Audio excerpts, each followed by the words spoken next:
ఆగమైతే నీ ముఖం తెల్లగైతే నీ భార్య పిల్లలు రోడ్లు పడతారు ఇవన్నీ అన్నాడు. వాడు మాట్లాడినా విన్నాక లాస్ట్ అడిగినా నీకు వెస్టీజ్ స్పెల్లింగ్ ఏమన్నా తెలుసా?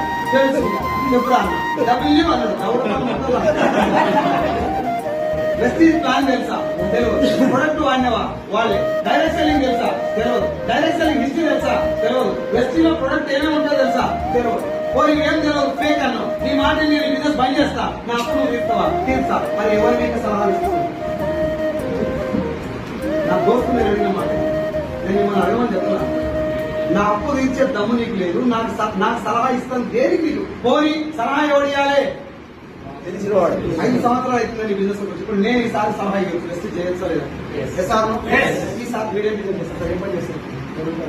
ప్రైవేట్ ఆపరేషన్ ఏదో జాబ్ చేస్తాడు. ఆ జాబ్ గురించి నాకు తెలియాలని నేను అడగా సార్ ఈ బిజినెస్ చేస్తాను. ఎస్ఆర్ ఈ పోషిడికే కాబట్టి వాడు గెలవడం ఇంట్రెస్ట్ లేదు, నన్ను గెలవనించి అనలేదా?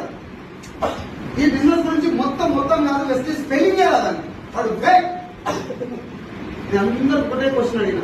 వెస్టీజ్ బిజినెస్ ఫేక్ అని ప్రూవ్ చేస్తే ఇప్పుడే నేను పని చేస్తాను.